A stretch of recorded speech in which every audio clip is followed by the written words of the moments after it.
ashramapto ante parishtagataye haraye namaste. Word-to-word meaning: Hamsaya, unto the most exalted and pure, Vitram Paramam, the supreme pure, Dahra, in the core of the heart, Nilayaya, whose abode, Nirikshkaya, supervising the activities of the individual soul, Krishnaya, unto the super soul, who is a partial manifestation of Krishna, Mrishta Yashase, whose reputation is very bright,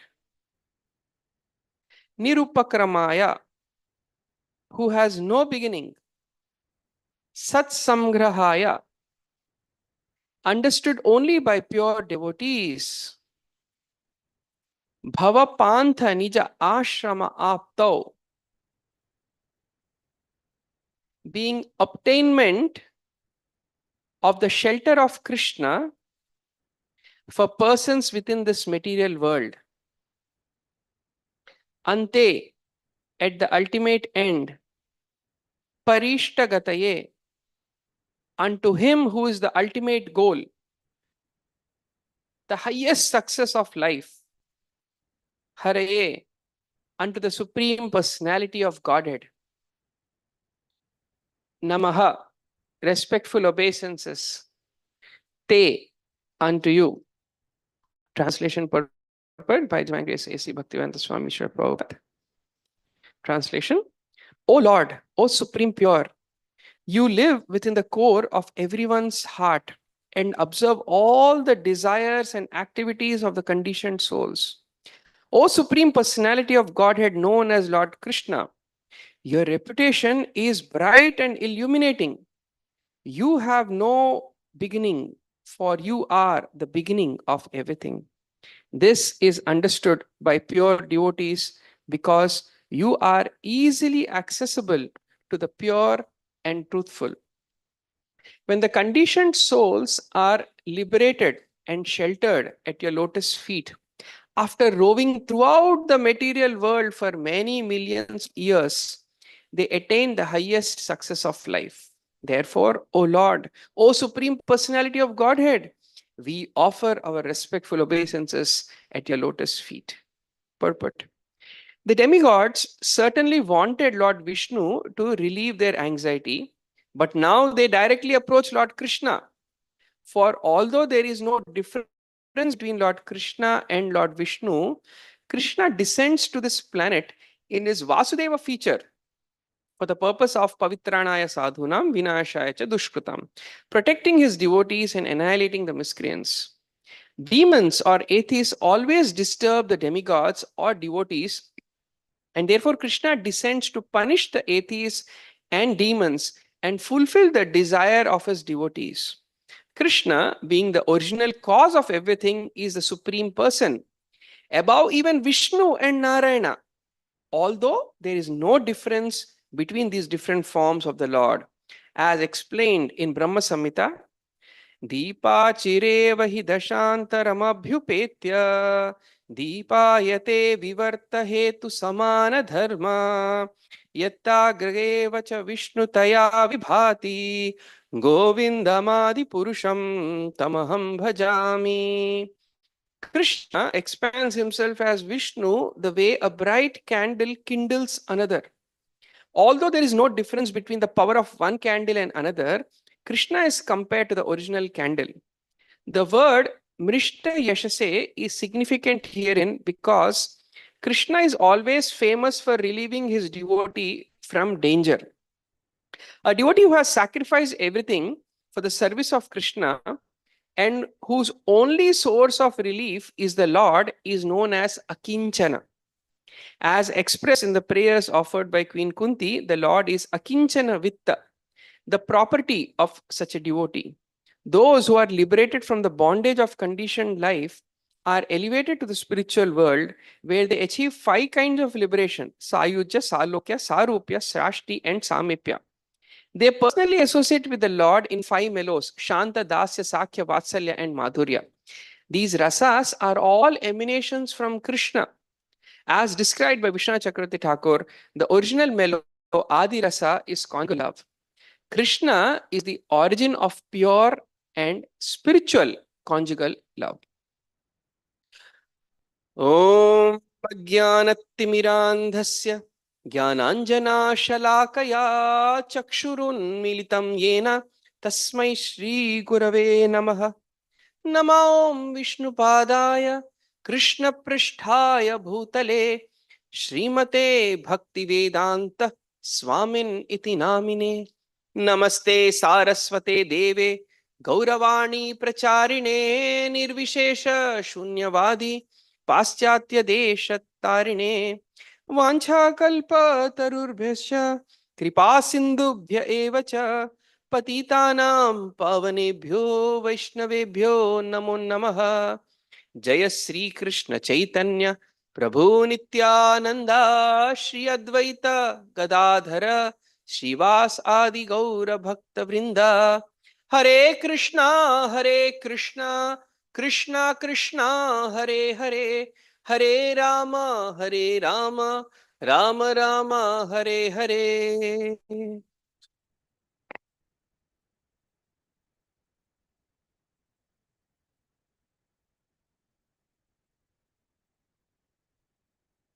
Jai Shri Radha Bhiri Bhagavan ki jai, Shri Gauranga Mahaprabhu ki jai.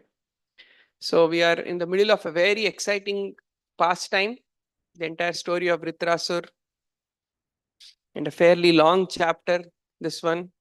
So I get 2 verses from the same chapter, right? And yeah, so we saw the whole in the last many days, different speakers very nicely elaborated these prayers of the demigods, the mood of these demigods, right? And this is the concluding prayer, after which the Lord is going to speak and give them some instructions, right? So we will try to see today, we'll try to analyze the prayers of the devatas and why, in the bigger context of this entire Leela, why understanding these prayers is significant for us to really appreciate the rest of this episode, right? So if we just quickly recall, the demigods, they use specific addresses towards the Lord. In one place, they address the Lord as a master of time. Why? Because time creates fear in everyone, right? And if you think about it, the conditioned mind is always living in fear of future. That's what time does to us. Time doesn't allow us to enjoy the present moment, right? It always creates a panic. Oh, the inflation. Oh, some relatives are coming home. Oh, some war is going to take place. Oh, tomorrow I have an exam, right? So the time always tends to disturb us. So time is the biggest source of fear in this world. But the time personified itself is fearful of the Supreme Lord. Therefore, indirectly, the demigods are saying, if we take shelter of you, we can become abhaya, we can become fearless. Then they glorify the Supreme Lord also as this imperceptible Supreme Soul, as that imperceptible Paramatma, who's present in everything around you. In fact, literally, to objectively think about it, there is nothing but Paramatma in this world. Because how do you know something's present? How do you know that this table is existing here? How do you know the table exists here? Do you see this table here? So when you see it, or only when you perceive it, you know it exists. But how is our power of perception coming? Where is this consciousness coming? It is coming from the grace of Paramatma. He is the original repository of all the consciousness, just like the sun is giving out light everywhere, right? In fact, there is only one light, sunlight, or there is only one power, solar power. This fan is running on which power? You will say MSCB. But where is MSCP power coming from? Some power plant. How is the energy coming in the power plant? Burning of coal. Where did the coal come from? How did the trees grow? From sunlight. So this is also solar power. So we can boldly claim we use 100% solar power. If the other fellow is philosophically smart, he will understand, right? So like that, our consciousness is ultimately coming from Paramatma. So so which means literally he is the master controller of everything. So if it is a same Paramatma who's also in the heart of Vritrasur and empowering Vritrasur. So indirectly the demigods are saying, just disconnect that little fuse from you, Paramatma, to Vritrasur's soul. Just disconnect that fuse. That will solve our problems, right? Then you are the independent controller of three worlds. So the Lord can give them excuse. You demigods, all of you together.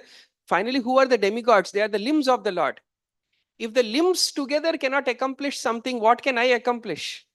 So they are reminding the Lord, no, Lord, you can independently create, maintain, and destroy. You don't need any of our support, right? You are fully independent, right? Krishna doesn't have to tomorrow morning, oh no, tomorrow I have to create the world. How will I do it? He doesn't need anybody's support. He's supremely independent. So they are saying, thus you are so powerful, you can very easily kill this demon Vritrasur. Who is he for you, right? But then somebody may raise an objection, but killing is bad, right? Killing is not good. He says, but Lord, you are beyond all karma. You are all beyond dualities, right? What is this? For you, this is all your Lila. It's not karma for you, right? Therefore, you are beyond the dualities and the laws of karma. Therefore, please kill Vritrasur, right? And you are the substrata. You are the ultimate cause of all causes. You are the foundation of the entire existence, right? What is this one demon for you? And who are you? You are that powerful avatari. When the when the Vedas were in difficulty, or when our Satyavata Muni was in difficulty, you came and saved him as Matsya Avatar. When Hiranyakashipu and Hiranyaksha, when they were troubling the devotees, you came as Narsinghdev and Varaha Avatar. So for you specifically, you descend upon this world specifically to, Prabhupada as he points out, Pavitra Naya Sadhunam Vinayashri Dushkrutam. This is your job description. So please come, accomplish, live up to your name, and therefore kill Vritrasur. So if you carefully see, are they glorifying the Lord, or are they trying to get their agenda done? Right? So it seems like all these previous prayers, they seem like they are glorification of the Supreme Lord, but sometimes we have to look past these words to understand what the the intentions of the personalities here is, right? Especially in today's verse also, because the demigods know that they are mixed devotees, right? And now the Lord can raise an objection. Okay, Pavitranaya Sadhunam, I come to protect my pure devotees.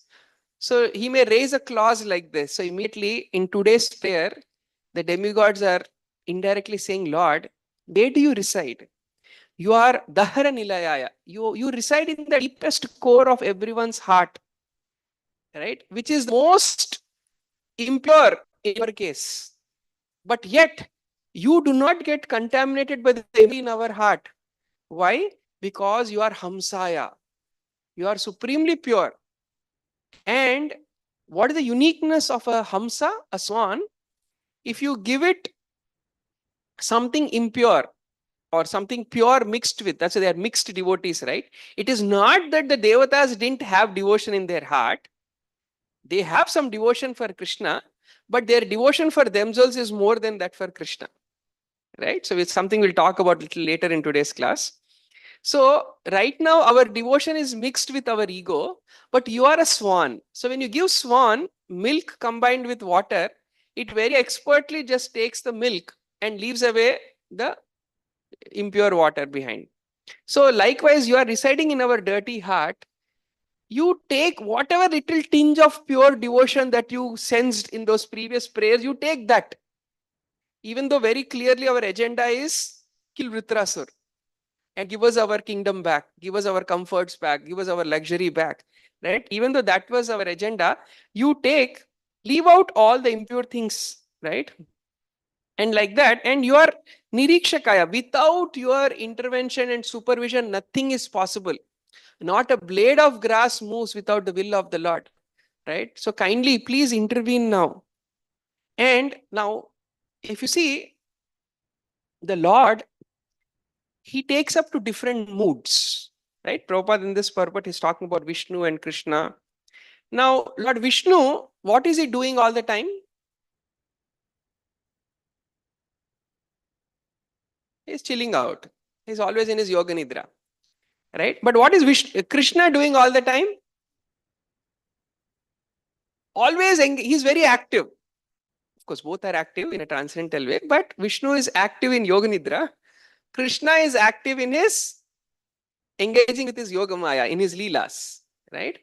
And if you see, like for example, the seventh canto, next canto, you will see that when Bali Maharaj takes over the whole Swargaloka, the Devatas, they go to Vishnu. So what does Vishnu say? Chalo, let's go and fight him. What does Vishnu do? What does he say? He says the time is not right now, come back later. So Vishnu, he is not very swift in protecting his devotees. Whereas Krishna is very swift. Right? Once somebody, if the Gopa say, Krishna, save me, immediately goes and kills Aghasur, and these other demons. Once the residents of Vrindavan say, hey Krishna, then immediately Krishna lifts Govardhan hill. Once Draupadi, in complete state of helplessness, she cries out, hey Govinda, immediately he comes to protect. So Krishna, he is never lazy or he never delays in exhibiting his mercy. Therefore, the Devatas also here, specifically, if you see the first word of second line, they refer to the Lord as Krishnaya, saying, we are not interested even in Vishnu, we want Krishna, one who is very swift deliverer of his devotees' misery, delivers the devotees from their misery, right? And because he is Mrishta Yashase, because Krishna's track record is very clean. Vishnu sometimes, of course, Krishna also tests his devotees, but he protects his devotees.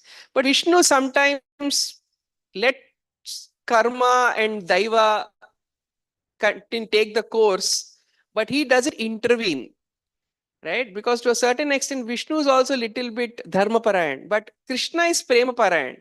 For his devotees, he can break the rules and do whatever he wants. Therefore, they are trying to invoke Krishna's track record and trying to pray to Krishna. And who's standing in front of them? Vishnu is standing in front of them, right? So, and finally, why are you waiting? What are you waiting for? What is the ultimate goal of life for every jiva? To finally surrender and take shelter of your lotus feet. We are already doing that. Now, please get up and act, right? Save us from this calamity called as Vritrasur, right? So, Vishnacharya Thakur, very interestingly, for the word Krishnaya, he says, actually the demigods became a little confused and they said Krishna. Right? So why is Vishnacharya Thakur saying that? So if you carefully see, their prayers are to Lord Narayan, to Vishnu. But their expectation is for Narayan to act like Krishna and swiftly deliver them. Right?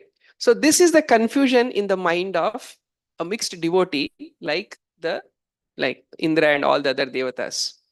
So why this particular episode is so, this particular section of Bhagavatam is so relevant or so critical for us? Bhagavatam, actually throughout Bhagavatam, if you notice, it has a very unique style of presentation. It presents through contrasts, right? Like for example, if you look at the deities today, of course, today it may not be fully relevant, right? Because the backdrop and the dress color are almost matching, but right. there is still some contrast, right? There is, right? So for the, especially when you wear light, when you put very light color dresses, right? Then the backdrop should become very dark.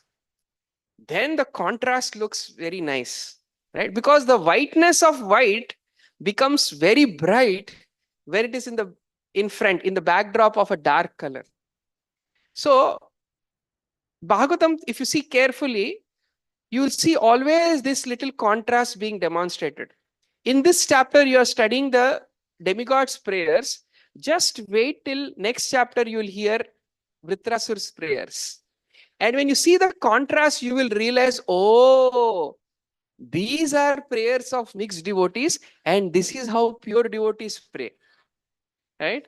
Next canto, you go, Prahlad Maharaj, Hiranyakashipu.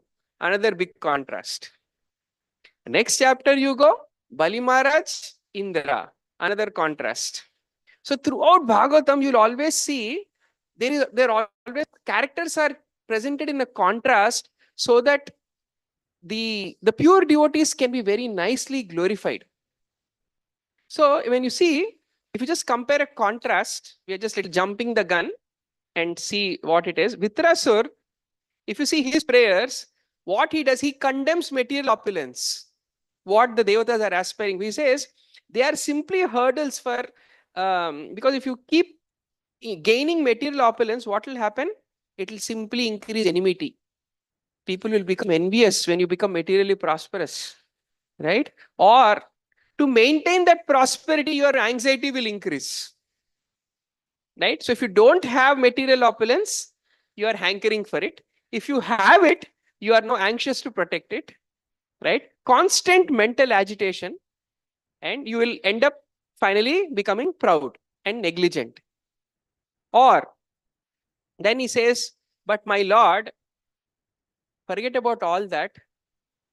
Main goal is you. When to gain you, all this material opulence is the greatest obstacle. That's what Prabhupada also writes in this purport, how the Lord is akinchana vitta. He is the property of the impoverished. Therefore, actually, on the contrary, if you even extend it a little more, sometimes the loss in the material space is actually Krishna's indirect blessings, right? So just before the class, I was discussing with someone that somebody was like one very senior personality in our movement was in some prison. So when I heard that news for the first time, I felt a little, oh, how did it happen? This, that. Then after a few minutes, I felt, maybe Krishna wanted some prison preaching to happen, right? Therefore, just for advance, we go for advance party.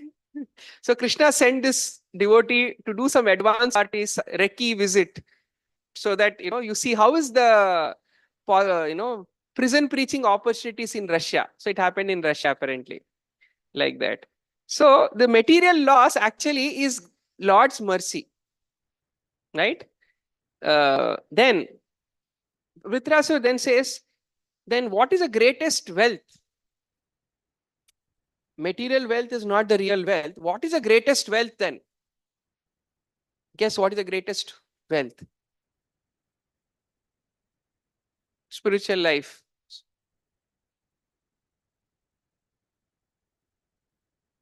Love for Krishna.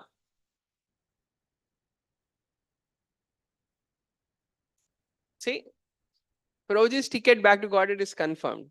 Right? As Vitrasur prays, to be the servant of the servant. Tava dasaika mula. To be the servant of the servant is the greatest wealth. Right? So developing that love for devotees who love Krishna is the greatest wealth. Right? And then he says, what is the use of all this unraveled kingdom, mystic powers, higher plant life in higher dimensions, higher lokas? What is all this if they are depriving me of your association? Right? And therefore, if you see Vritrasur's prayers, his intention is very simple. I don't care what happens to my body, mind, or I'm yearning to serve you, and more than you, your devotees, your pure devotees like Narad Muni. Right? So if you see these prayers, are going to play the role of a very dark backdrop as we proceed further, right? And then you'll be able to appreciate what is this mood of this pure devotion, right? And and if you see, even the Lord is so smart. If you see the next section, Lord is going to provide a solution to Indra, and guess what's the solution he provides? He says he actually tests him by saying, go to Dadichi. For what reason? Go collect his spine, his bones, and you can make a weapon with it. Now just think about it. Why is this a test from the Lord? Why did Indra find himself in this difficulty in the first place? He disrespected his spiritual master, right?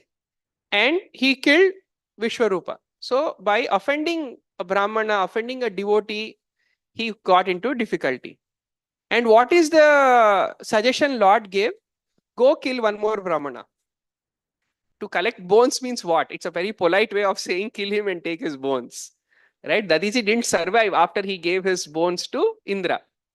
Right? Now at this point, if Indra had some understanding, he would have thought, it's like, I am in a pit. Now I'm digging for myself a bigger pit. Right? Ideally, Indra should have stopped there and said, let me suffer the consequences of my doings, my Lord. I don't want to kill one more Brahmana. That's the first test. If Indra would have passed, he would have done that. But Lord's tests are so powerful, there's always a plan A, plan B, and plan C. So then, plan B in action, because that never happened. Then Dadichi indirectly was taunting Indra and the Devatas. Why should I give my life? Life is the most dearest thing. Because he's literally mirroring what the Devatas' attitude is. Because they are also interested in saving their life. You are interested in saving your life. I am interested in saving my life. Why should I give my bones to you? Right? So then they convince, no, there's a bigger cause, Lord's instruction. Sometimes when we want to get our work done, we give, senior devotee ne bola hai, abhi karna padega, We pass the buck to some senior devotee's instruction and we get our work done. So Indra are going to do the same thing, right? So second level is, plan B was maybe listening to Dadichi's words, perhaps Indra will change. That also didn't happen. But the Lord's plans never fail. Plan C was successful. What is plan C? When Indra went to Vritrasur, there when he heard Vritrasur's instruction and conversed with him and said, hey, what are you waiting for? Have faith in the weapon that Lord gave you. Kill me now immediately. And when he offers his prayer, then for a moment at least, Indra's heart changed. Right? So, if you see, the Lord very beautifully guides or creates situations even in the life of his mixed devotees, not just pure devotees. Pure devotees are like literally puppets in the hands of the Lord.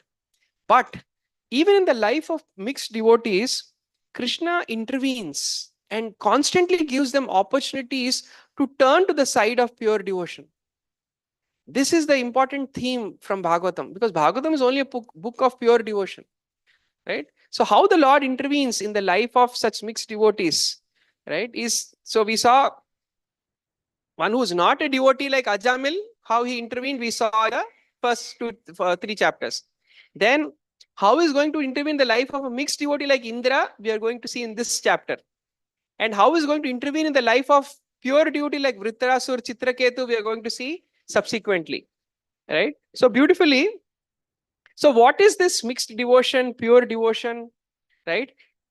Again, as we saw in the beginning of this class, the Lord was always addressed in the mood of Narayan, Narayan, Narayan. Right? But what is the mood in which Vritrasur is addressing the Lord? So if you see Vritrasur's prayers, these are the words, the names that he addresses the Lord. Natha means not just master in a sense of master, servant, Lord, servant. Natha is literally like somebody whom I have given my heart and who has now is controlling my life. Or he says, Ajata Paksha, Iva Matara, Matara, like a mother. Just like how the Supreme Lord is our maintainer, protector, our loving mother. Priyam, right? As a beloved, right? Ashupati, right? Oh, master, Lord of Mere Prananatha. Ashupati means, Ashu means prana, Pati, master, right? Oh, Mere Prananath. So this is the words that, so if you see, Vritrasur in the body of a demon is praying to Vishnu, who's all Parvedu, right? Because Vishnu means who? One who's present everywhere. So he's praying to the all-pervading Lord in the mood of Krishna. He's looking at Vishnu as Krishna and praying to him. And the Devatas are standing before Krishna and offering him prayers in the mood of Vishnu as Narayan, please protect me, glorify me. Right? They have a direct personal presence of the Lord. They could have asked for pure devotion. They could have, like imagine when you are directly in front of a person, you can have a more personal exchange with that person. Rather than that, they are interested in Krishna, your energies of creation, maintenance, destruction. You are the Paramatma. Are I am standing. Why are you talking about Paramatma who's somebody else? Talk about me. But they're not interested in that because they want to get their agenda through. Right? So, if you see carefully, what is this mixed devotion, pure devotion? Externally, they look the same. Right? Imagine you are trying to cook. Right? We all cook at some point or the other for the, right? So, what are the different moods in which you can cook? One person will say, I want to eat today something nice. I want to eat pakoras.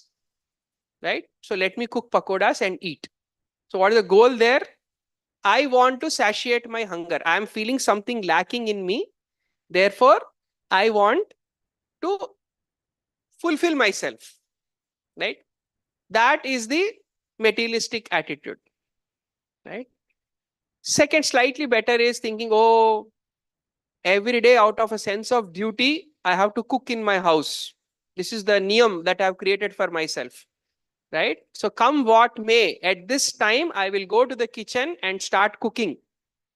Right? So here they are cooking not for themselves, not for their own tongue, but they are cooking as a sense of duty to purify themselves. Right? So that is the mood of karma. Somebody may be cooking. Oh, I saw some new recipe yesterday on what's her name? The Tarla Dalal show. Right? So let me experiment and find out if this recipe works or not. I want knowledge. They are also cooking, but that's how a Gyani does. Just purely hankering for knowledge. Right? This is something we'll all relate with. Arey, this person told me to cook. If I don't cook, then, all day this fellow will be chasing me. Let me just get rid of this burden of responsibility I have. I want to get rid of this responsibility. Let me just go finish the cooking. I'm done. Basically, I want to liberate myself from the problems of life. That is the mentality of a Ashtanga yogi who's just interested in Kaivalya. I don't want anything to do with the world. I don't want to do with the gunas. I want to break my shackles of these gunas and enter into a state of Kaivalya. Right? I want mukti. That is the attitude. Right? Or somebody will say, oh, I saw this cooking show. I want to become that cook. That is why I am cooking. That is the attitude of a Mayavadi while cooking. Right? Then, so far all of these are still, non-devotional perspective. How can sometimes devotees also get mistaken? Right? Oh, I am Mother Yashoda. And what does Yashoda do? She is cooking for Krishna. Therefore, let me start cooking not for Krishna, so that I can feel like Mother Yashoda. Who is this? Asahajiya. So if you see carefully, all these different people, all these different attitudes, they are not pure devotees, or this attitude is not that of pure devotion, right? When I am cooking for the pleasure of the Lord, that is pure devotion, right? So the point here is that, are you doing it for yourself, directly or indirectly, or are you doing it for the pleasure of the Lord? This is something we have to constantly keep asking ourselves, right? And that is a difference in the attitude between the demigod's prayers and Dhritarashtra's. Both are praying, both are glorifying the Lord, both have the structure of prayers, Lalasamayi, Dainya Bodhika, Samprarthanatmika. They have all the structure of prayers perfectly. Everything is there, meter is there, grammar is there, everything is there, right? But what is the mood? One is thinking, Lord, by praying you, what will I get? And other is thinking, I will not worry about what I will get. I am interested in, Lord, how I can serve you. Right? So this is that mood. And therefore, highlighting this mood, Prabhupada in this purport, he very nicely points out, he quotes the Brahma Samhita verse, how Krishna and Vishnu, though simultaneously one, Krishna, he is the original candle. Right? Actually, if you think about it, on an absolute sense, is there any difference between Krishna and Vishnu? Right? There is no sense. There is no difference. In fact, this particular, if you read even Jiva Goswami's commentary of Brahma Samhita, he also says actually there is no difference between Krishna and this verse is talking about Kshirodakshay Vishnu, Mahavishnu. There is no difference between them. Right? Then we hear in our classes that there is still a difference. And Rupa Goswami specifically points out 4 important differences. What are they? Venu Madhuri, Krishna plays flute, Vishnu doesn't. Rupa Madhuri, Krishna's beauty is so extraordinary, surpasses even Lord Vishnu. Then Prema Madhuri, Krishna is always having this beautiful exchange of pastimes with his devotees. Vishnu is usually busy in his yoga nidra. And finally, Lila Madhuri, Krishna performs extraordinary Lila. But if you actually carefully analyze these 4 differences between Vishnu and Krishna, they are not differences in terms of prowess, power, opulence, but rather in terms of rasa. On an absolute sense, there is no difference between Vishnu and Krishna. The difference, if any, exists in the ability of the divine personality to reciprocate with the devotion of the devotees. Right? Therefore, we need to understand that we are not approaching Krishna because he is the greatest. If you want the greatest, go to Narayan. That is the mood of worshipping Narayan. We are approaching Krishna because he is the most lovable. We are approaching Krishna because Krishna alone has the capacity to fully reciprocate with the mood of your devotion. He is Akhila Rasamrita Murti. That is the reason why in our Gaudiya Vaishnava Sampradaya, why Krishna as absolute truth is presented, because from the soul's perspective, the highest expression of soul is Satchid and Ananda. But that Ananda, when is this Ananda experienced? Rasovai Saha. In exchange of rasa is when the full Ananda experienced. Right? So if you want to connect, if you want to fully bring out the full potential of the soul, you need to find an object of your devotion who can fully reciprocate with you in rasa, and that is Krishna. So the whole debate of Krishna can do this, Vishnu cannot do that, is a useless argument. Right? That is why Mahaprabhu didn't fiddle much with Venkata Bhatta when he was having that little friendly discussion with him. He didn't probe much because he understood he is in this mood of Aishwarya, we should not disturb him. Right? But he also, when he makes it argument also that, hey, but why is your Lakshmi leaving you, her husband, and coming to my Krishna? Right? Because not that Krishna can buy her better ornaments, better diamond necklace, but rather the rasa is different. Right? And that reciprocation Vishnu does not do, because in the Prabhupada, in one letter, he writes, in Vaikuntha Loka, only two rasas exist. Dasya ras, in which Lakshmi Devi is, by the way, she is not in Madhurya ras. She is in Dasya ras. And Sakhya ras with predominant Dasya, like Narad Muni. Narad Muni will not just go to Vishnu and, "Arey, chalo, aam todte hain. Let's go, break some mangoes from the tree." He doesn't put his arm like how Gopas do, who in Sakyaras. Narad Muni doesn't do that. But sometimes they have some friendly banters between them, some friendly discussions they have between them. But that Sakya is with predominant Dasya Bhav. Right? But in Goloka alone, you will see all these five rasas that Prabhupada has mentioned in the purport: Shanta, Dasya, Sakya, Vatsalya, Madhurya. Right? So if the soul really wants to enjoy its fullest capacity and serve to its fullest capacity, then the only personality one needs to approach is Supreme Lord Krishna. No other divine personality can fully reciprocate with the heart's capacity to love, the soul's capacity to love. Right? And therefore, on the absolute sense and in the zone of power, there are differences even among devotees. But in the zone of love, there are no differences among devotees. Prabhupada in the purport, he spoke about the five rasas, and sometimes in our own neophyte understanding, we think, oh, I think Madhurya ras is higher than, Vatsalya or Shanta, for example. Right? On an absolute sense, there is no difference. Just think about it. Right? Which rasa are the gopis in? Madhurya ras.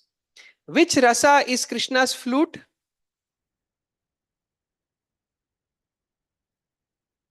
Inanimate objects are in Shantaras.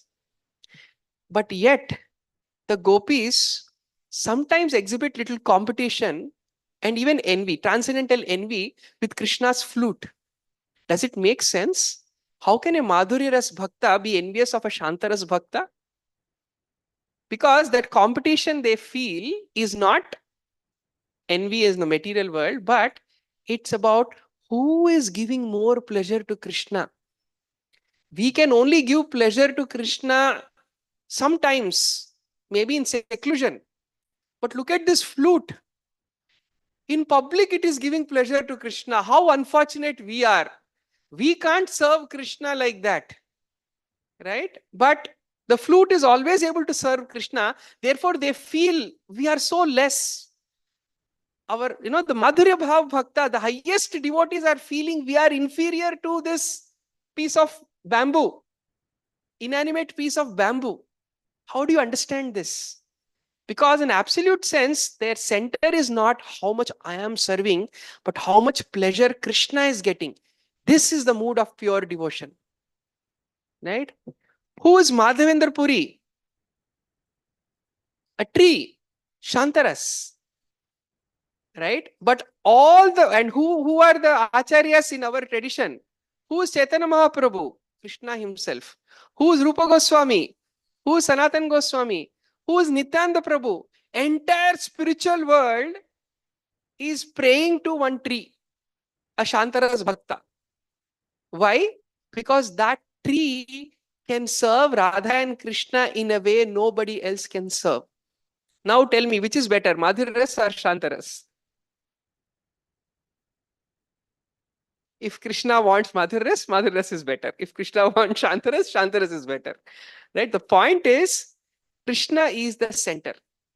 Right? And this is the theme ultimately entire Bhagavatam is going to progress towards. Right? So that, because right now the conditioned attitude means my false ego is the center of this universe. Right? I am the center. All service is centered around me.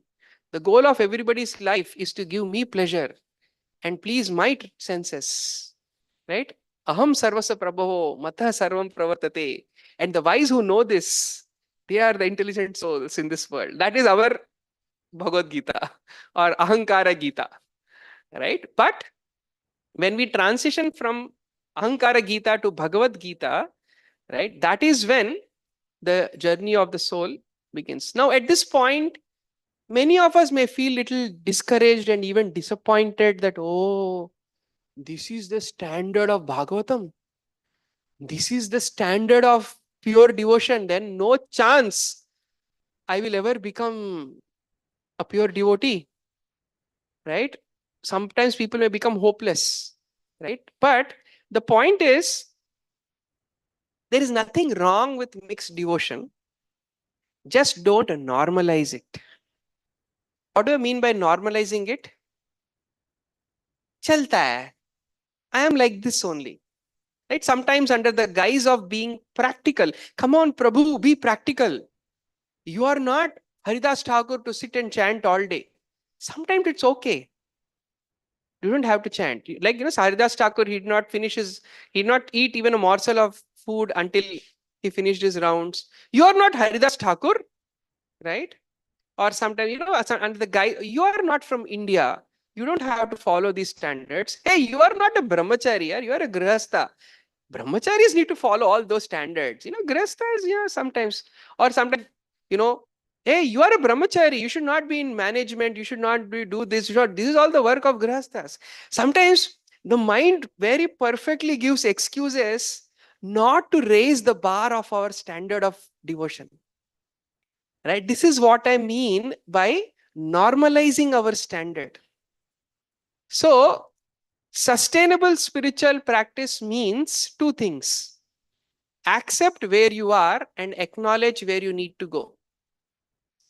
If you only accept where you are and don't acknowledge where you need to go, then you will never raise your bar. You will become lazy and complacent. And complacency is the biggest hurdle in the life of a sadhaka. Because if you think about it, I can talk about myself, maybe some of you will also agree. The fire that we had in our initial years, right? The big Jwalagni has become a candlelight right now, right? That fire is definitely missing. And that's why we need to take inspiration from advanced souls around us, right? When some of you might have heard this, when I saw His Holiness Japtak Swami Maharaj taking his Bhakti Shastri, Bhakti Vaibhav certificate, right? I was like, oh my God, at this age, right? He did the entire course, studied Bhagavatam cover to cover, right? So when you see, when senior devotees, advanced devotees going back to basics and showing that fire, it should actually inspire us. So we should be grateful we have such living examples around us who are inspiring us like this, right? So that complacency should not come. At the same time, if you don't accept where you are and only are acknowledging where this is, I need to become pure devotee, then you will definitely not be lazy, but you will become crazy. That will lead to spiritual burnout, right? So finding that balance between laziness and craziness is the path of healthy, sustainable spiritual practice. And that's what maturity in our devotional life means, right? So therefore, we don't want to condemn mixed devotion. At the same time, we don't want to normalize mixed devotion. Of course, none of us are mixed devotees because, our actions may be impure, but hopefully all our aspirations are pure. Right? And that is how our acharyas have defined pure devotion. Pure devotion is defined not on the basis of actions, but on the basis of our aspirations. So by normalizing your, mixed actions or limited actions, gradually we will end up diluting our intentions, and that is the problem. So therefore, it's always good to be on your toes and think that there is still more to be done. Don't rest on the laurels of the past, whatever you gained from the past, but every day it's good to think, oh, I'm a neophyte. I'm beginning my spiritual life, right? So that way, that attitude will protect us from this complacency and keep us on the path of pure devotion. All right. So these are a few thoughts which I wanted to share. Any quick questions or comments? Anybody like to ask? Any discussions? All right. Yes, Prabhu. Acceptance means you will notice sometimes your own peers are doing better sadhana than you. Like they will sit down like a rock during japa, and you, due to limitations of the kapha vata pitta in your body, right, you can't sit.